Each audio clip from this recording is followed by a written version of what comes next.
Bonjour, bienvenue sur le podcast de l'Église évangélique baptiste La Bonne Nouvelle de Dijon. Nous sommes situés aux 5 rues du lycée à Dijon. Vous pouvez trouver des informations sur notre Église sur le site internet www.la-bonne-nouvelle.org. Passez une excellente journée ou soirée. Lorsque j'étais plus jeune, j'ai vécu dans la drogue, ça vous le savez, et à un certain moment, j'étais même parti avec du LSD. Et j'avais ouvert une Bible, parce que mes parents en avaient une, et c'est une Bible qu'ils avaient reçue d'un ami à eux. Évidemment, quand on est non-croyant, qu'est-ce qui nous intéresse dans la Bible ? C'est le livre de l'Apocalypse, parce que ça fait rêver. Et moi, j'avais commencé à lire ce livre alors que j'étais sous les effets des narcotiques, et j'avais lu ce livre, et c'était tellement bizarre. Je ne comprenais pas ce qui était écrit, mais à un certain moment, ce que je lisais, ça m'interpellait quand même. Et qu'est-ce que j'ai fait ? En bon non-croyant que j'étais à l'époque, je l'ai refermé, je l'ai rangé. Toute ma vie après, ma vie chrétienne, Dieu est venu me sauver, m'a racheté, m'a pardonné, m'a lavé. Je suis né de nouveau, c'est ça l'idée. Et j'ai toujours eu une certaine crainte avec ce livre. Crainte lorsqu'il suffit de le lire, parce que le livre de l'Apocalypse, c'est un livre compliqué, il faut le reconnaître. C'est un livre où il y a des symbolismes qui sont forts, on ne comprend pas trop. C'est aussi un livre qui me fait peur pour l'enseigner, parce que je me souviens d'une conférence où j'ai été, et c'était une conférence à l'époque à l'Institut, c'était à la faculté de Vaux-sur-Seine. Et un des orateurs, Amar Djabala en l'occurrence, nous avait dit, alors qu'on était dans une salle qui devait faire 3 fois la taille de celle-ci, il disait, si on doit réunir tous les commentaires bibliques sur le livre de l'Apocalypse, on n'aurait pas encore assez de place dans la pièce pour mettre un exemplaire de chaque livre. Bon, déjà, moi, lire, c'est compliqué, mais si on me dit qu'il faut lire tout ça avant de prêcher... Ça va, vous êtes avec nous ? Vous avez la joie quand même, là ? D'accord. Puis, donc j'étais perturbé avec cette idée d'un jour à prêcher l'Apocalypse ou l'enseigner ou apporter le lire pour moi, d'accord, mais après ça, rendre doublement compte pour ce qu'on va enseigner, ça fait peur. Hein. Et donc j'ai toujours eu une crainte avec le livre de l'Apocalypse, d'autant plus, comme je vous dis, qu'il y a tellement d'interprétations et des plus libérales, où Dieu n'a plus aucun pouvoir, aux plus huluberlus, et surtout avec cette crise de la Covid, je peux vous dire que le livre de l'Apocalypse, il a été cité à toutes les sauces. Donc, c'est intéressant parfois de replonger son regard simplement d'un point de vue historique et de voir toutes les interprétations qu'il y a eu pendant les siècles et des siècles et des siècles. Au sujet de qui est ce fameux antichrist, parce que je peux vous assurer que quand il y a eu aussi à l'époque les périodes de peste sur la terre, parce que là, le Covid, on ne voit pas les gens, on ne marche pas au-dessus en sortant de la rue, hein, ils ne sont pas en train de mourir au milieu des rues, mais à l'époque de la peste, c'était comme ça. Et donc vous imaginez que le livre de l'Apocalypse, les gens le lisaient en se disant « mais qu'est-ce qui nous arrive ? Qu'est-ce qui nous arrive ?» Et donc il y a cette crainte avec ce livre de l'Apocalypse, de voir finalement qu'on peut dire n'importe quoi, faire n'importe quoi, s'énerver dans tous les sens, et aussi une autre crainte de ne pas le prendre au sérieux, de ne pas faire attention à ce qui nous est dit. Et récemment, j'ai regardé un documentaire, parfois il y a des bons documentaires, c'est passé sur Planète Plus. Alors, et ces documentaires était un documentaire sur les 7 églises de l'Apocalypse. Et donc, c'est un gars qui a fait le parcours en allant voir historiquement les lieux où ces églises avaient avaient existé. Parce que, bien sûr, il y a ceux qui font une interprétation, alors désolé pour le mot, mais c'est comme ça, une interprétation dispensationaliste, ça veut dire qu'ils considèrent que dans le livre de l'Apocalypse, une révélation qui va être donnée aux 7 églises sont 7 étapes dans l'histoire de l'humanité. Il y a eu l'église d'Éphèse, il y a eu l'église de Smyrne, de Sardes, de Pergame, et ainsi de suite, et finalement l'église de Laodicée qui serait nous. Donc, sauf que cette idée, en fait, elle n'a existé que depuis l'époque de Darby. Certains des vieux, des anciens connaissent l'histoire de Darby, mais c'est Darby qui a donné cette interprétation. Avant ça, on n'avait pas forcément cette interprétation dispensationaliste, que finalement la révélation des 7 églises était pour une succession dans le temps. Et finalement, moi aussi, en même temps, ça me mettait froid parce que je me suis dit, mais si on est là à devoir enseigner ce qui va arriver, ben ça fait un peu... est-ce que c'est ça est-ce que c'est de ça que parle l'Apocalypse ou pas ? Et donc, en regardant ce documentaire, j'ai été interpellé par ce côté historique et archéologique de ces églises. Et je me suis dit, bon, il faut que je replonge, ça m'a titillé vraiment. Je me suis dit, il faut que je me replonge dans l'étude du livre de l'Apocalypse. Alors j'ai investi dans pas mal de livres, et l'Église aussi a investi dans des livres pour que je puisse étudier convenablement. Et je me suis rendu compte, en fait, que cette vision dispensationaliste, elle était minoritaire et que la majorité, en fait, voit bien qu'il y a eu des véritables églises qui ont existé à cette époque. Et que lorsque l'apôtre Jean, en recevant la révélation de la part de Jésus-Christ, va écrire à ces églises, c'était des églises existantes. Elles ont bien vécu. Il y a bien eu une église à Éphèse, il y a bien eu une église à Lystre, à Thyatire, il y a bien eu une église à Pergame, il y a bien eu une église à Laodicée, à Philadelphie. Elles étaient vivantes, elles étaient là, elles étaient comme nous, quelque part ce matin, à se réunir et à louer le Seigneur. Et donc Dieu, Jésus-Christ, dans une vision qui va nous dépasser, va parler à ces églises. Il va leur dire quelque chose. Alors il y a seulement 7 églises qui ont été choisies, mais il faut savoir que oui, il y a quand même du symbolique, et il y a des phrases et des mots qui sont utilisés. Si je te dis, tu me dis, tu viens, je t'invite à la maison, et toi tu me dis quand, et je te réponds, la semaine des 4 jeudis. Qu'est-ce que je viens de communiquer? Vous ne comprenez pas, quoi? C'est la première fois, bourguignon, que vous êtes d'entendre la semaine des 4 jeudis? Vous n'avez jamais entendu ça? Est-ce que ça existe, une semaine des 4 jeudis? Non, tu viens chez moi la semaine des 4 jeudis, ça veut dire quoi? Jamais. Vous avez compris l'idée, là? Il n'y a pas 4 jeudis, mais si je cherche en grattant, en disant 4 jeudis, est-ce qu'il y a eu une semaine avec 4 jeudis dans la vie? Non, jamais. En fait, il faut regarder le langage symbolique. Ou bien, tu me donnes 100 €, ton fils va te dire, et toi tu lui dis, le jour où des poules auront des dents. Bon, avec Internet, ils vont trouver une poule avec des dents, c'est sûr. Il y a bien quelqu'un qui en a dessiné, mais vous comprenez, c'est un langage imagé, mais qui normalement devrait être compréhensible par tout le monde, sauf la semaine des 4 jeudis. Mais les Belges connaissent. Donc, vous voyez, on sait qu'il existe des langages. Et quand il utilise un langage pour parler aux 7 églises, en fait, 7, c'est l'idée d'une complémentarité, une complétude. On dit complétude? On va le dire en tout cas. Donc, c'est un ensemble, c'est complet. Et donc, il y a ce message qui est donné, en fait, à travers ces 7 églises. On pourra dire que ces 7 églises représentent, en fait, les églises en général.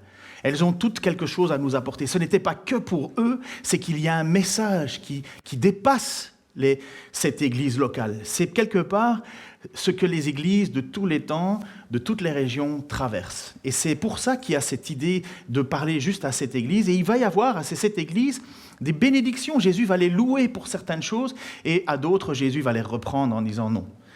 Donc, lorsqu'on va entendre et lorsqu'on étudie ces livres-là, il faut se dire, Seigneur, qu'est-ce que tu veux nous communiquer à nous? Quel est le message que tu veux nous transmettre à nous, puisque nous sommes aussi ton Église. Nous ne sommes pas Laodicée, j'espère, mais nous ne sommes pas Philadelphie. Mais qu'est-ce que tu as pour nous, Seigneur? Alors, il y a un petit peu, je crois, pour chacun. Et l'Église, c'est quoi une Église?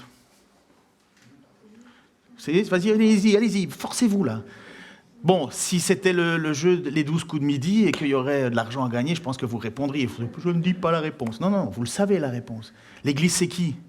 C'est nous, c'est le peuple, c'est un peuple, c'est Jésus-Christ qui, en mourant à la croix, s'est acquis un peuple qui ne va plus vivre selon les règles de la loi, même si on ne l'abandonne pas totalement, mais on n'est plus sous cette loi-là, on est sous la loi de la foi, et c'est Jésus-Christ qui accomplit cette loi. Et qu'est-ce qu'il fait? Il attire à lui un peuple. Et depuis quand il a attiré ce peuple? Avant la fondation du monde, mais on va dire que ça a commencé à la Pentecôte pour ce qui est de l'ouverture aux non-juifs.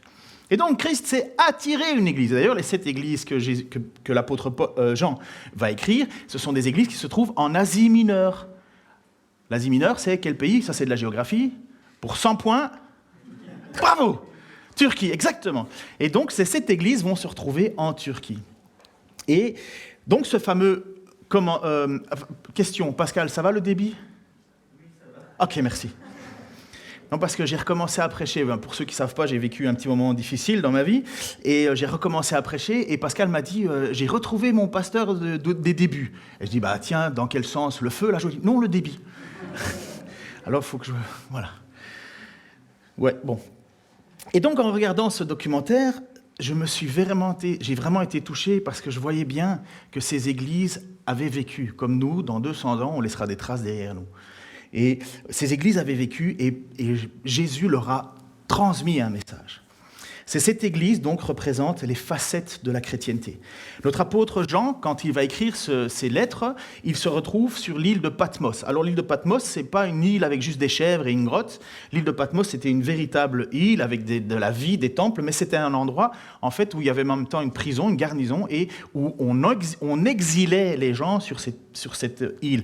Et c'est sur cette île que l'apôtre Jean va écrire, en fait, son livre, la révélation de Jésus-Christ, le livre de la révélation, parce que nous, on utilise le mot apocalypse en disant ça va être dramatique, mais en fait, le mot, c'est révélation, apocalypto, ça veut dire enlever le voile en fait, découvrir ce qui est spirituel en dessous de ce qui est matériel, la vie de tous les jours, et Jésus veut nous montrer, en enlevant le voile, regarde les réalités spirituelles qui sont au-dessus de ce que vous vivez.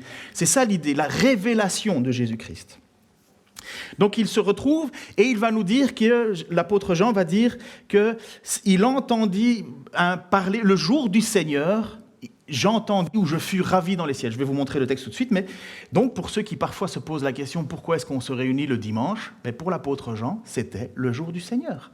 Le jour du Seigneur, ça a toujours été le jour qui a été symbolisé par la résurrection de Jésus. Et pourquoi le dimanche ? Pourquoi depuis toujours les églises se réunissent, je dis en grande majorité le jour du Seigneur, le dimanche ? Parce que c'était comme ça. Ça a toujours, c'est une tradition qui est arrivée jusqu'à nous. Et merci que dans notre société, jusqu'à présent, on arrive encore à tenir le cap de pouvoir avoir un jour de congé le dimanche. Mais il y en a beaucoup qui abandonnent ça. Au plus la chrétienté disparaîtra des sociétés, au plus le jour du dimanche va être un jour que l'on travaille. Mais historiquement, le jour du Seigneur est le dimanche. Et voici donc, lisons ce qui va se parler, ce que Jésus va transmettre. Alors, je ne fais pas une étude complète de l'Apocalypse, je vais me concentrer sur cette église, mais je devais faire au moins une introduction. Et cette introduction va commencer ici, Apocalypse chapitre 1, versets 10 à 19. « Le jour du Seigneur, l'Esprit de Dieu se saisit de moi, et j'entendis derrière moi une voix forte, pareil au son d'une trompette.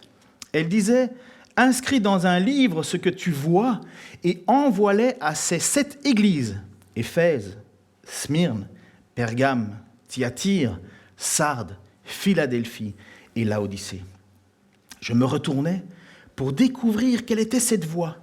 Et l'ayant fait, voici ce que je vis. Il y avait 7 chandeliers d'or.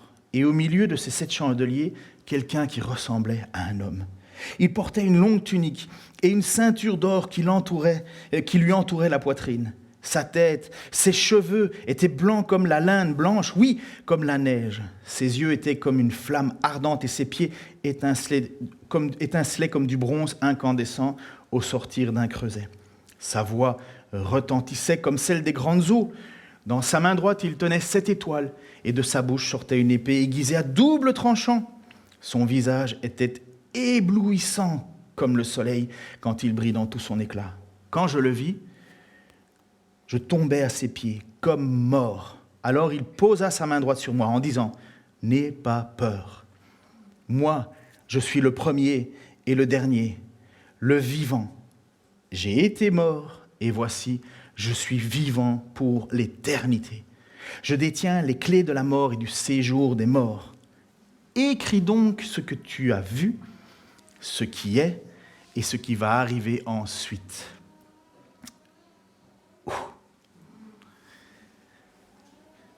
Quelle vision majestueuse de Jésus dans son état céleste. Souvent, quand on essaie de se représenter Jésus, on s'imagine un gars avec des sandales, une tunique, une genre de djellaba, belle, mais longue barbe, des cheveux dans le vent. Enfin, vous voyez, on a une image un petit peu particulière de Jésus parce qu'on en voit des représentations partout. Mais Jésus, ça, c'était son temps terrestre. C'était lorsqu'il s'est incarné en être humain, lorsqu'il s'est dépouillé de sa nature divine pour venir marcher au milieu de nous. Il ne ressemblait pas à ça. Il s'est fait chair, il s'est fait homme. Il a été homme parmi les hommes. Mais voilà le Jésus tel qu'il est véritablement. Celui qui était avant, celui qui est maintenant et celui qui sera toujours. Il est resplendissant. Les apôtres ont vu à un moment une petite chose apparaître à leurs yeux au moment de la transfiguration. Vous vous souvenez? Jésus est avec Élie et Moïse au ciel et il y a une lumière étincelante. Et là, les apôtres sont un peu perdus. C'est Pierre, Jacques et Jean, ils sont un peu perdus parce qu'ils voient quelque chose qu'ils ne savent pas trop. Mais voilà le Jésus tel qu'il est. Voilà qui il est. Une tunique étincelante avec une ceinture. Pourquoi cela? Parce qu'une ceinture permet, si vous avez juste une tunique qui traîne à terre, vous ne pouvez pas bouger. Mais si on met une ceinture, c'est l'idée qu'il peut bouger, il n'est pas figé, il bouge. C'est aussi le fait de voir ses cheveux blancs et son apparence blanche qui nous parle de sa sagesse. Le blanc, c'est la sagesse. On nous parle aussi qu'il y a des yeux de feu qui peuvent voir le présent, l'avenir. Ils peuvent voir ce qui est caché dans nos cœurs, qui est caché dans nos pensées. Souvenez-vous, Jésus, quand il était au milieu de nous, dans son apparence terrestre, il savait ce que les gens pensaient. Il pouvait voir en eux. C'est ça, les yeux étincelants de Jésus. Il voit au travers de nous. Il sait ce que tu penses à l'instant même. Il sait ce que tu as pensé. Et il sait ce que tu penseras. Avant même que ces paroles étaient sur leur bouche, il savait, le texte nous dit. En même temps, on voit que ses pieds sont incandescents. C'est comme du bronze qui sort du creuset. Vous savez, c'est tout rougeoyant. Et c'est pour nous parler de quoi? C'est pour nous parler qu'il a une puissance de pouvoir écraser le mal avec ses pieds. Il n'y a rien qui peut résister. Il écrase toute chose. Voilà cette vision qui se trouve devant Jean. Ces paroles et sa voix est tellement puissante que pour Jean, pour essayer d'illustrer ce qu'il entend, il parle de trombe d'eau, comme une cascade d'eau. J'ai eu la chance, avec mon épouse, d'aller à côté des chutes du Niagara. Je peux vous dire que ça gueule. Hein. Mais si vous avez quelqu'un qui parle avec une voix et une puissance, que Jean essaie de trouver, qu'est-ce qui peut correspondre à cette puissance? Il va dire c'était comme des torrents. Et puis, cette parole est tellement d'autorité, cette parole elle a tellement de force que sa parole, de sa bouche sort une épée à double tranchant. Cette parole, cette épée à double tranchant, c'est la parole de Dieu qui a cette capacité de couper à l'intérieur de nous. Lorsqu'on se retrouve devant sa parole, on est comme cisaillé. Il est capable de séparer l'os et la chair. Ça, c'est l'idée du scalpel. Et puis, son visage est éblouissant comme le soleil à son apogée. Comment rester de marbre? Honnêtement, est-ce qu'on voit Jésus comme ça?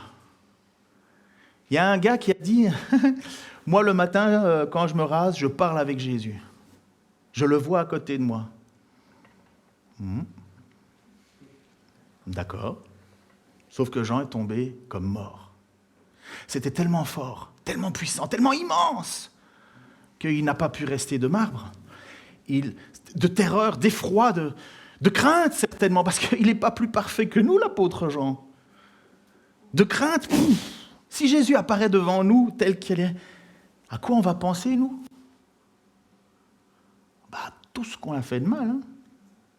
À tout ce qui mériterait que Jésus nous pointe du doigt en disant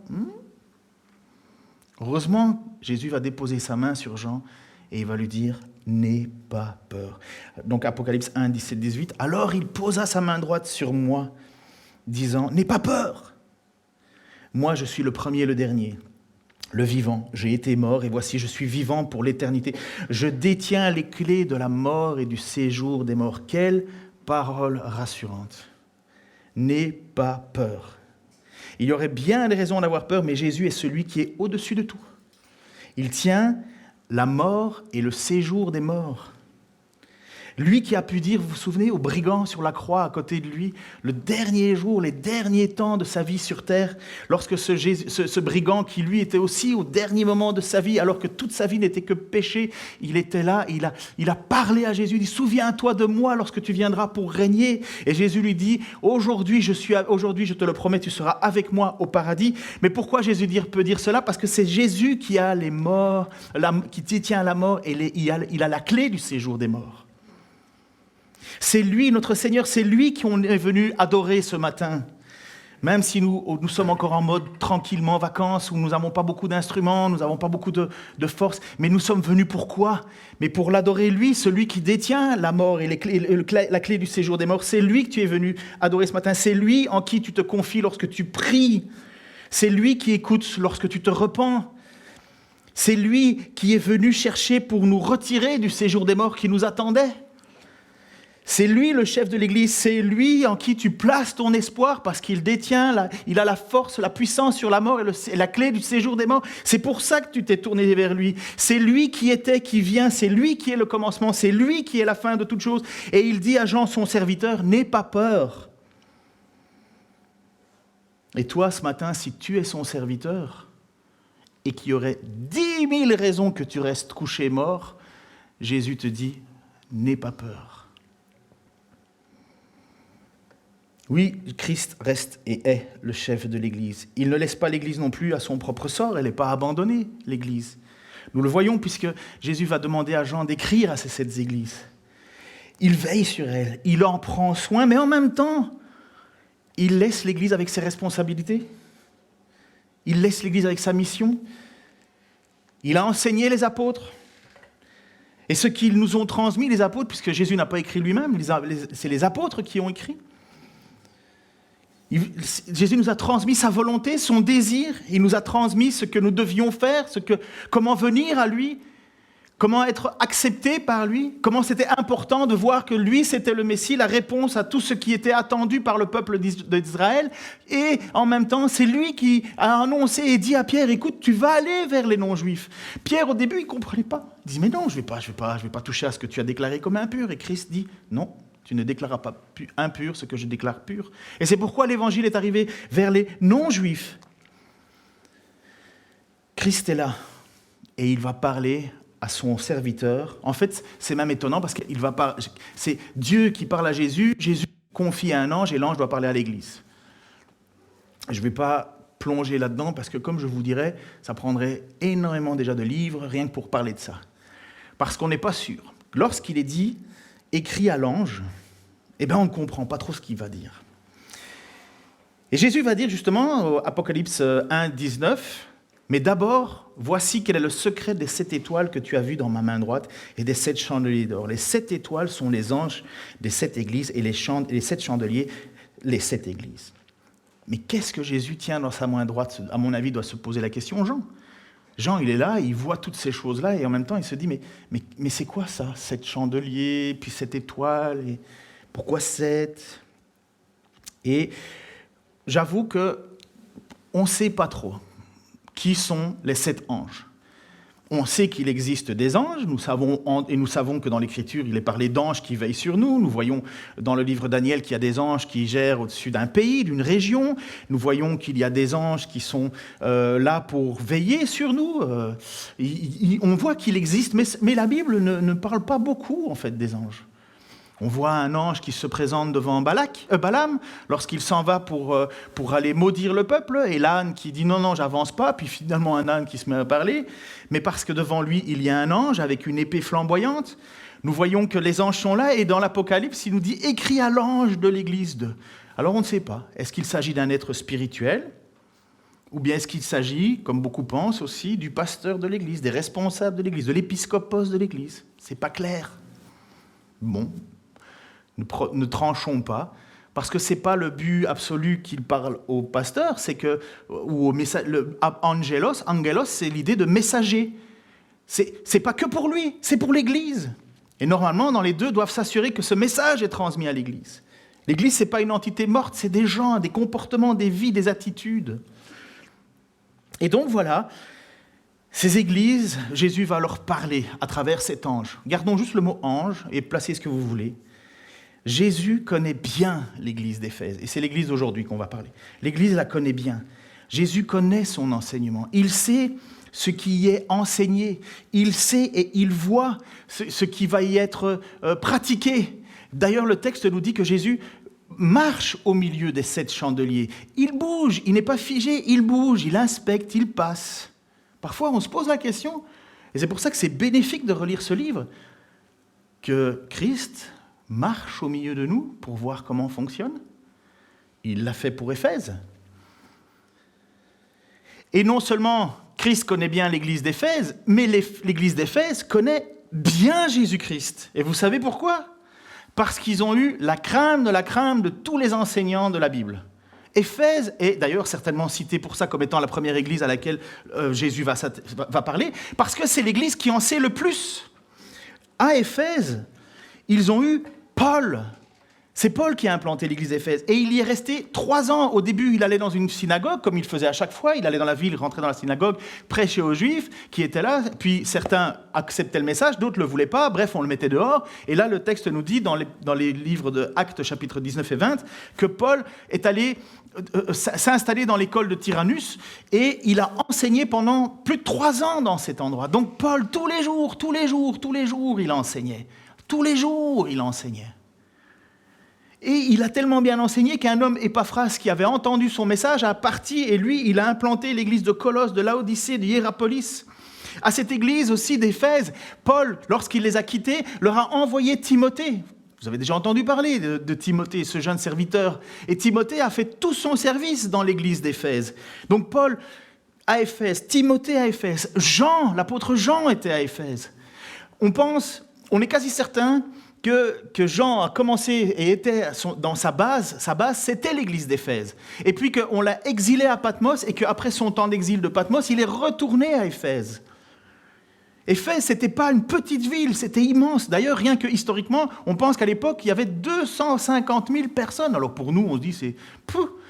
Mais c'est énorme à l'époque, énorme. C'était certainement la plus grosse ville de toute l'Asie mineure. Ils avaient un temple, le temple dédié à Artémis, la plus belle merveille. Et vous savez qui a construit ce premier temple ? Crésus. Aujourd'hui, vous connaissez encore cette expression. Riche comme... Ah. Mais maintenant, vous savez que Crésus était d'Éphèse. Et qu'il a construit un temple qui a brûlé, qui a été reconstruit. Et lorsqu'il a été reconstruit, il a été reconstruit 4 fois plus grand. C'était la plus grande pièce. C'était le plus grand temple à la déesse Artémis. Diane pour d'autres, les Romains disaient Diane, je crois, et les Grecs Artémis ou vice-versa. Mais c'était un lieu de pèlerinage pour toute l'Asie mineure. Et non seulement il y a eu l'apôtre Jean qui est allé là, mais il y a eu aussi Priscille et Aquilas, qui, eux, ont enseigné un certain Apollos. Apollos qui était bercé dans les Écritures et qui, lui aussi, a été un peu partout. Donc, vous voyez, ils ont été bien enseignés. C'est vraiment une église solide. Et voici Jésus qui va quand même, à travers son serviteur Jean, demander d'écrire à ses lettres aux églises. Et voici le texte, chapitre 2, versets 1 à 3. À l'ange de l'église d'Éphèse, écrit « Voici ce que dit celui qui tient les 7 étoiles dans sa main droite et qui marche au milieu de ces 7 chandeliers d'or. Je connais ta conduite, la peine que tu prends et ta persévérance. Je sais que tu ne peux pas supporter les méchants. Tu as mis à l'épreuve ceux qui se prétendent apôtres et qui ne le sont pas. Et tu as décelé qu'ils mentaient. Tu as de la persévérance. Tu as souffert à cause de moi et tu ne t'es pas lassé. » Mais je m'arrête là pour le moment. Alors, vous recevez une lettre comme ça. Comment vous vous sentez ? Allez, lettre du ciel. Jésus qui dit « Église de Dijon. La bonne nouvelle, 5 rue du lycée. Je connais tes œuvres, puisque je marche au milieu de toi. Je détiens le chandelier. C'est moi le chef de l'église. Et j'ai vu, je connais ta conduite, je vois la peine que tu prends et ta persévérance. Vous êtes là, vous êtes... En tout cas, moi, en tant que pasteur, je serais déjà là, je l'évite. Et puis il continue en disant « Mais je sais que tu ne peux pas supporter le méchant. » Waouh ! Je vois ta persévérance, je vois que tu as souffert à cause de moi et en plus tu ne t'en es pas lassé. Quel bonheur de recevoir une évaluation de la part de Jésus. Comme je dis, il connaît, il voit, il sait, il félicite, il voit la peine que s'est donnée cette église pour faire connaître l'évangile. Alors que le contexte est loin d'être facile, comme je vous dis, c'est certainement l'endroit, le plus haut lieu du paganisme de l'époque. Hein. C'est l'église d'Éphèse, c'est pas un super truc, quoi. C'est tout petit. Et être chrétien à l'époque, surtout dans un milieu comme celui de la... Enfin, je ne sais pas si vous avez déjà lu dans le livre des Actes, mais l'apôtre Paul, lorsqu'il a prêché, il y a un certain moment... Oh, j'ai oublié le nom, je crois que c'était un Alexandre. C'est Alexandre ? Non, c'est pas Alexandre, j'ai un trou de mémoire. Donc, un homme qui était sculpteur de la déesse Artémis. et qui vendaient en même temps des petites représentations du temple. Vous savez, le tourisme, comme aujourd'hui, si vous allez dans un endroit, on va vous vendre, si vous allez à Nîmes, on va vous vendre une petite arène de Nîmes, si vous allez un peu partout, vous allez recevoir, vous allez acheter au magasin. Mais à l'époque, c'était comme ça, il y avait des gens qui faisaient ce bénéfice-là. Et comme l'apôtre Jean, pendant 3 ans, il prêche, mais le commerce, il diminue.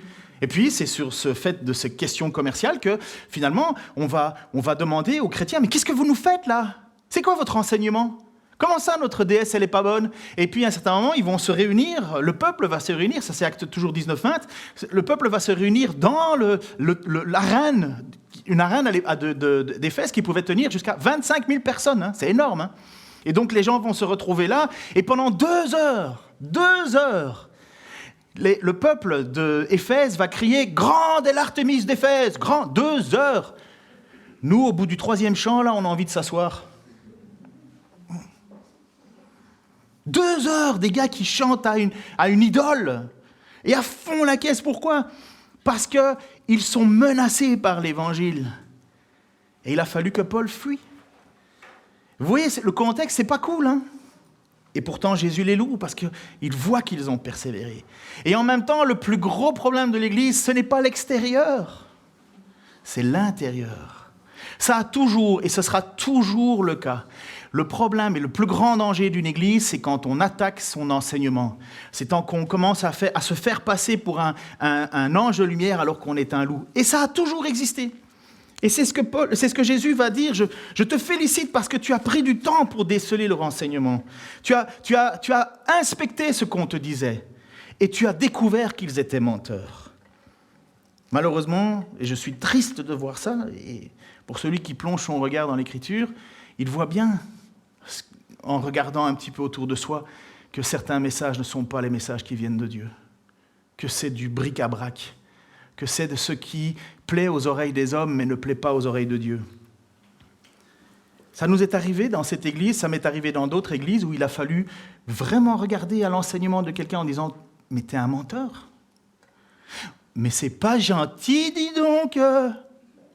Oui, mais Jésus les félicite de l'avoir fait.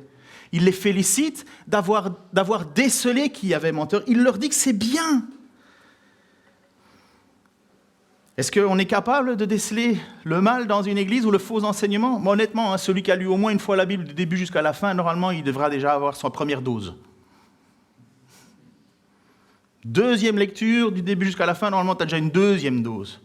Mais si ce n'est pas assez, parce que parfois ça peut ne pas être assez, on nous le dit, une 3e dose. Et au plus tu vas lire la Bible, au plus tu vas plonger ton regard dans l'Écriture, au plus tu vas voir les faux enseignements des vrais enseignements.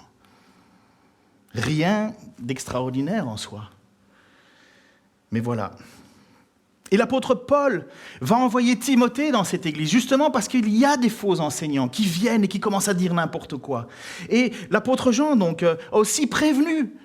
Il a écrit, lisez 1, 2, 3 Jean, vous allez voir, surtout 1 et 2 Jean, c'est une attaque contre des gens qui viennent avec un autre message.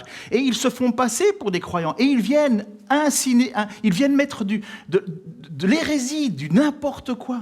Et écoutez, l'apôtre Paul, lorsqu'il va faire son 3e voyage missionnaire, donc l'église existe d'Éphèse, à un certain moment, il va être en voyage, et parce qu'il ne peut pas se rendre à Éphèse, il va demander aux responsables de l'église d'Éphèse de venir le rejoindre dans une ville qui s'appelle Milet. Il se donne un point de rendez-vous, certainement au café des artistes, parce que dans toutes les villes, il y a un café des artistes.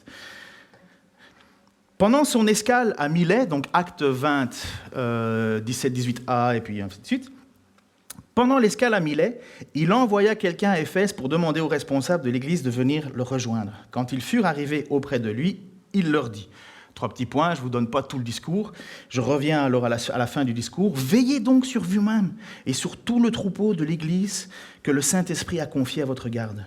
Comme de bons bergers, prenez soin de l'Église de Dieu qu'il s'est acquise par son sacrifice. Je le sais, quand je ne serai plus là, l'apôtre Paul, puisqu'il part à Rome où il va mourir, des loups féroces se glisseront parmi vous et ils seront sans pitié pour le troupeau. Soyez donc vigilants.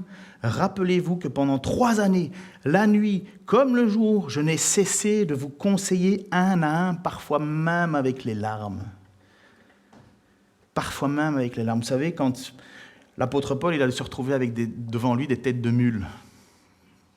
Ça arrive dans l'Église, hein? Des gens qui ne veulent pas écouter, pas comprendre. Et l'apôtre Paul, il voit bien qu'en face de lui, on parle puisque c'est ça le rôle d'un serviteur, selon l'Épître aux Hébreux, il veille sur les âmes des gens. Et l'apôtre Paul va rappeler, mais écoutez, j'en ai pleuré de ces rencontres avec vous.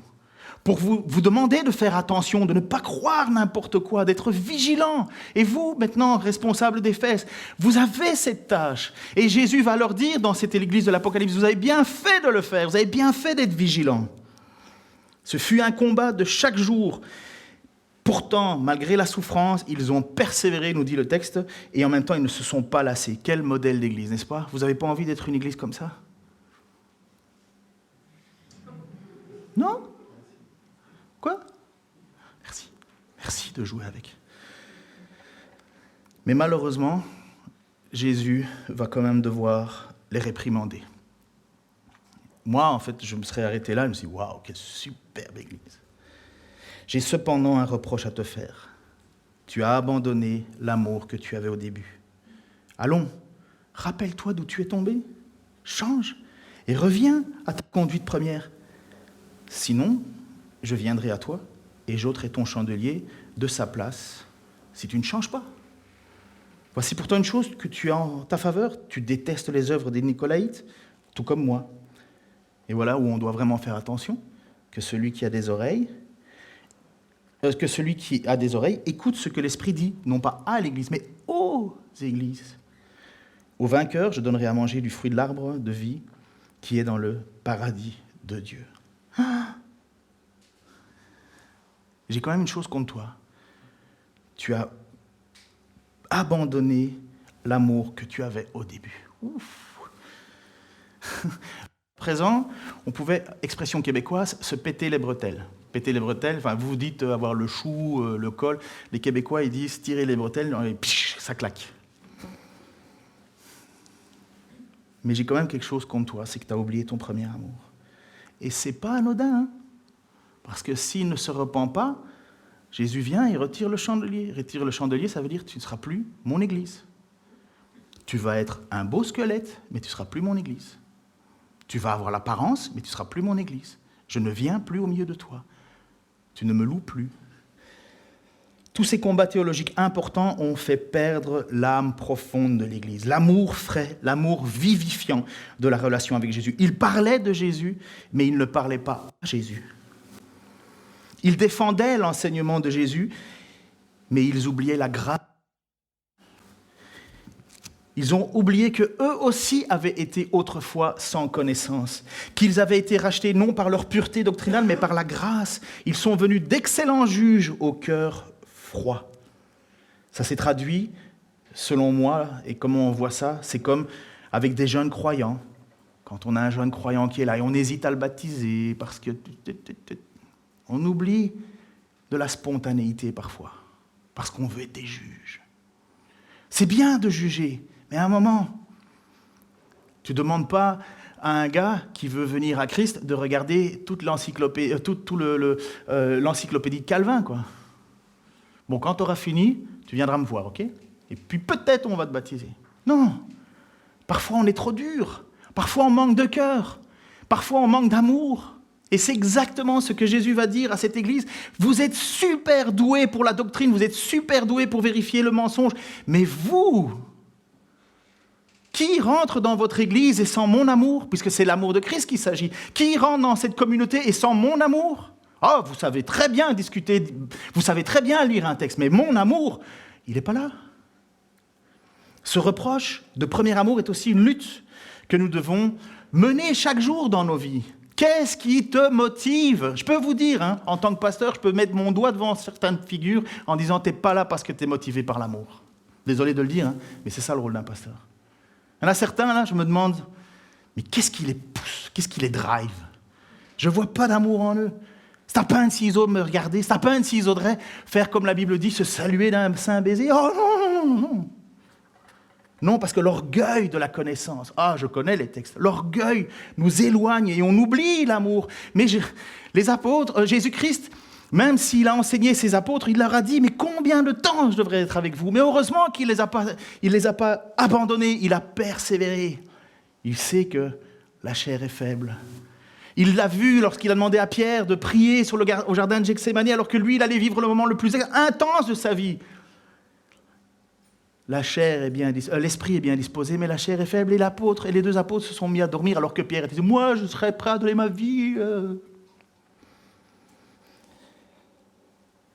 Puis l'amour, c'est super important. On pense, malheureusement, nous les Français, comme je l'ai déjà dit, malheureusement, là, le mot amour, il est tellement galvaudé. On a un super drapeau avec l'arc-en-ciel au nom de l'amour. Ça ne donne pas toujours naissance à un enfant, cet amour-là. Mais on utilise le mot amour à toutes les sauces. Mais l'amour dans l'Église est un amour pur, un amour sacrificiel, un amour qui considère l'autre plus important que nous, un amour qui met en sorte que l'on veut te montrer l'amour que j'ai reçu de Dieu, je veux te le transmettre. Et je peux avoir toutes les connaissances du monde, et on va lire ce passage tout là, si je n'ai pas l'amour. Et Jésus va le dire à cette église, vous connaissez tout, vous savez faire la différence entre le bien et le mal, mais vous n'avez pas d'amour. Au début de ma relation avec Anne, mon épouse, qui se cache derrière son magnifique masque mauve, elle était dans mes pensées matin, midi et soir. Tout le temps. Même mon patron, parce que je faisais de la photo, et donc c'était à l'époque avec des machines, pour ceux qui ont connu la machine Kiss Photo, et je devais faire des réglages à chaque photo et compagnie. Il y a des photos, j'étais tellement en train de penser à Anne que je poussais sur le bouton, puis tu trouves pas que la photo elle est trop bleue? Ah oui. C'est ça, tout des schtroumpfs. Mais vous voyez, j'étais, peut-être que vous avez vécu ça, vous étiez submergé par cet amour. Je lui écrivais des poèmes qu'elle a gardés, et parfois elle me dit « Tu m'écris plus des poèmes ?» On se téléphonait pour rien dire. S'il y a bien un truc que je n'aime pas, c'est téléphoner pour rien dire. Soit avec mon pote Israël au Québec. Je ne sais pas pourquoi, mais avec lui ça passe. Je brûlais de la revoir quand elle me quittait. Lorsqu'on avait rendez-vous au cinéma et que je la voyais arriver au loin, là, j'étais « Les papillons !» Vous avez vécu ça peut-être?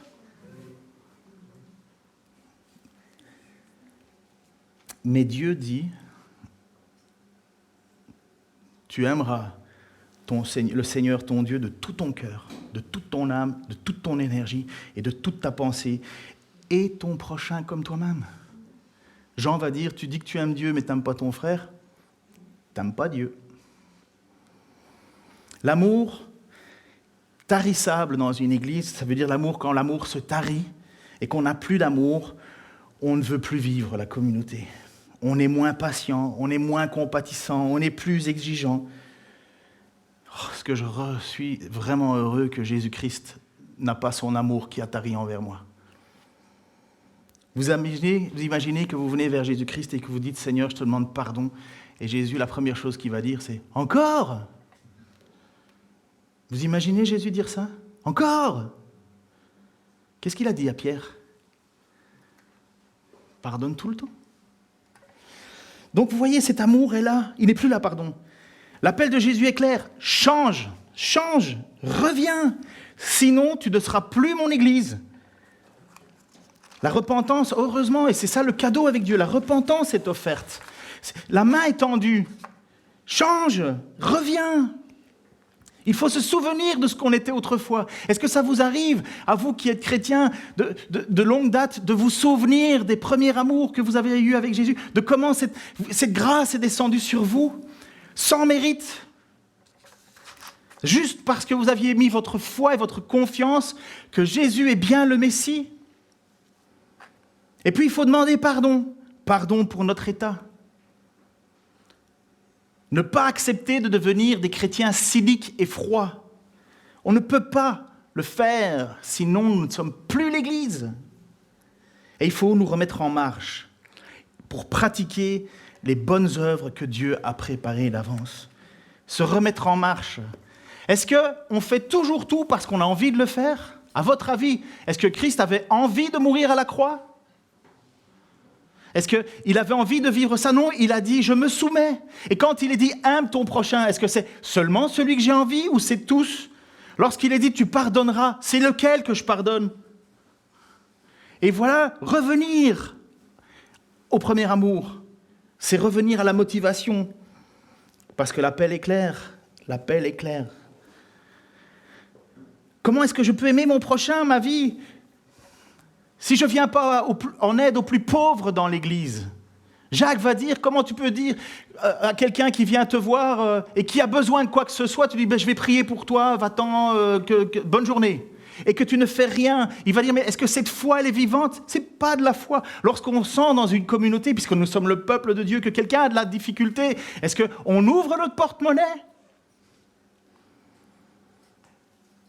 Est-ce qu'on offre notre aide à celui qui en a besoin? Ou bien on regarde d'abord tout son agenda des préoccupations, et puis peut-être s'il y a de la place. C'est ça l'Église. C'est ça que Jésus reproche à cette Église. Est-ce que quand il y a un appel pour donner un coup de main pour un déménagement, ou pour ceci, ou pour la garderie, ou pour l'autre chose, est-ce qu'on y va? Est-ce que, comme on dit dans l'Écriture, on s'offre comme un sacrifice vivant? Est-ce qu'on s'offre vraiment comme un sacrifice vivant qui est, pour l'apôtre Paul, juste raisonnable? Mais ça doit me travailler, ça. Ça doit me travailler constamment, parce que je crois vraiment qu'on perd ça de vue. C'est quoi l'Église? C'est quoi l'Église? Sinon, je viendrai, Apocalypse 2, 5b, je viendrai à toi, et j'ôterai ton chandelier de sa place, si tu ne changes pas. La grâce est offerte, la main de Dieu nous est tendue. Change. Et Dieu adore cela. Et je vous dirais que c'est l'histoire de toute notre vie, changer. Et je suis heureux d'avoir entendu dans les prières, c'est le mois de septembre, ça doit être des profs qui doivent dire ça, c'est le jour du grand recommencement, c'est le jour où Mais chaque jour, on doit réformer sa vie. Chaque jour, on doit revenir à notre essentiel. Chaque jour, on doit vérifier ce qui est notre motivation. Mais change, s'il te plaît, change, parce que tu ne verras pas le ciel. Ou en tout cas, ce qui est sûr doctrinalement, c'est que ça ne sera plus une église. Ça sera un cimetière vivant. Et je termine vraiment, donc je ne l'ai dit qu'une fois, avec ce passage que tout le monde connaît. Vous avez tous été, j'imagine, au moins une fois dans votre vie à un mariage. Et qu'est-ce qu'on s'attend en général à entendre à un mariage? Que premièrement, la corde faite de trois bouts ne se brise jamais. Donc il y aura toi, lui et Jésus. Donc vous connaissez cette chose-là. Et en général, quelqu'un va se lever dans l'église en disant, est-ce que je peux lire un texte? Oui. Et qu'est-ce que tu vas nous lire? 1 Corinthiens 13. Vous connaissez ça? Si je vous dis 1 Corinthiens 13, vous dites, le mot, l'amour, voilà. Mais ça, c'est l'église, mes amis. C'est pas une relation, même si c'est dans un couple, c'est à l'église. C'est Paul qui parle à une église. Et lorsque vous allez entendre, faites ce jeu-là, s'il vous plaît. Je l'ai fait une fois, j'ai trouvé ça tellement bien. À la place du mot amour, mettez votre prénom. Vous qui priez le Seigneur, vous qui espérez en le Seigneur, vous qui parlez du Seigneur. Maintenant, le Seigneur vous dit, est-ce que tu es ça? Parce que c'est ce qu'il nous appelle. Ainsi, désirez les dons les plus importants. Mais je vais vous montrer, donc c'est Paul qui écrit alors aux Corinthiens, je vais vous montrer maintenant le chemin qui est supérieur à tout. Supposons que je parle la langue des hommes, et même celle des anges. Ça doit faire frissonner tout le milieu Pentecôte, ça, si je pouvais parler la langue des anges. Si je n'ai pas l'amour, je suis rien qu'un métal qui résonne ou qu'une cymbale bruyante. Offrez une cymbale à un enfant, vous allez voir qu'au bout de 10 minutes, c'est juste insupportable. Je pourrais transmettre des messages reçus de Dieu, être prophète, posséder toute la connaissance comme les Éphésiens et comprendre tous les mystères. Je pourrais avoir la foi capable de déplacer les montagnes. Si je n'ai pas d'amour, je ne suis rien. Je pourrais distribuer tous mes biens aux affamés et même livrer mon corps aux flammes. Si je ne l'ai pas d'amour, ça ne me sert à rien. Qui aime est patient. C'est là où vous mettez votre prénom. Ken est patient et bon. Donc on va continuer. Qui aime est patient et bon. Il n'est pas envieux, ne se vante pas, n'est pas prétentieux.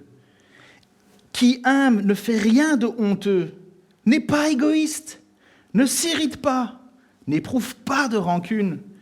Qui aime ne se réjouit pas du mal, il se réjouit de la vérité. Qui aime supporte tout et garde en toutes circonstances l'espérance et la patience. L'amour est éternel.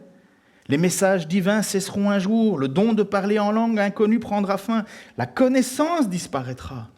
En effet, notre connaissance est incomplète et notre annonce des messages divins est limitée. Mais quand viendra la perfection, ce qui est incomplet disparaîtra. Lorsque j'étais enfant, je parlais, pensais et raisonnais comme un enfant. Mais une fois devenu adulte, j'ai abandonné tout ce qui était propre à l'enfant. À présent, nous ne voyons qu'une image confuse, pareille à celle d'un vieux miroir. Mais alors, nous verrons face à face. À présent, je ne connais qu'incomplètement. Mais alors, je connaîtrai Dieu complètement, comme lui-même me connaît. Maintenant, ces trois choses demeurent.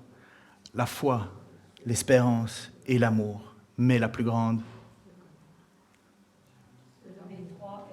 c'est pas assez grand? Mais la plus grande des trois, Seigneur, ta parole est une épée à double tranchant. Si nous devons être honnêtes devant toi, Seigneur, et que nous voulons prendre ce que nous dis pour argent comptant, oh oui, nous manquons d'amour. Je manque d'amour. Seigneur, merci parce que tu appelles cette Église à se repentir, à revenir à toi. Oh Seigneur, toutes les blessures que moi j'ai vécues, toutes les désillusions, toutes les fautes que j'ai commises, toutes les trahisons que j'ai subies, toutes les erreurs que j'ai dites, toutes les blessures que j'ai infligées, tout ça, Seigneur, a mis une carapace autour de moi. Et bien souvent, Seigneur, c'est vrai, on se réfugie dans notre connaissance. On se réfugie et on trouve des textes pour justifier. Mais Seigneur, tu nous aimes et tu nous rappelles à revenir à cela. Seigneur, je veux me souvenir de comment j'étais au tout début, Seigneur, avec toi. Comment j'étais émerveillé. Et je me souviens très bien, Seigneur, du jour où tout a basculé pour moi. C'est lorsque j'ai subi, Seigneur, ce revers où j'avais même plus envie de vivre. Et je me suis protégé. Et j'ai étudié plus. Et j'ai oublié d'aimer. Seigneur, je te prie que tu, augmentes peut-être notre connaissance pour beaucoup, afin d'être mature et de ne pas, Seigneur, tomber dans tous ces problèmes avec ces gens qui viennent nous dire n'importe quoi et finalement nous font qu'on ne te connaît plus et on espère de toi des choses que tu ne promets pas. Et finalement, on se déçoit de toi.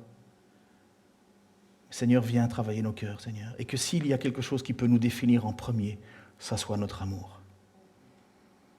Seigneur, je ne sais pas aimer comme ça. Je ne sais pas aimer si purement comme tu l'as fait. Mais je sais ce que tu nous dis, Seigneur, c'est qu'il faut changer. Alors je te prie pour chacun d'entre nous ici ce matin, que ton esprit, Seigneur, vienne nous relever.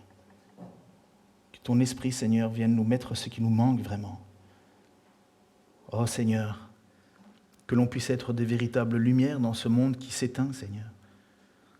Que l'on puisse être vraiment connus pour notre amour, notre fermeté, notre espérance. Et que ça ait un parfum de bonne odeur, Seigneur, autour de nous. Même si nous savons que pour d'autres, ça ne le sera pas. Seigneur, transforme nos vies, transforme nos cœurs. Et nous allons encore te chanter ce matin. Nous allons encore, Seigneur, terminer ce culte avec des chants. Et que ça puisse être à travers nos chants, Seigneur, le constat que nous avons besoin de revenir à notre premier amour. Pour la gloire de ton nom et parce que nous sommes ton Église, au nom de Jésus-Christ. Amen.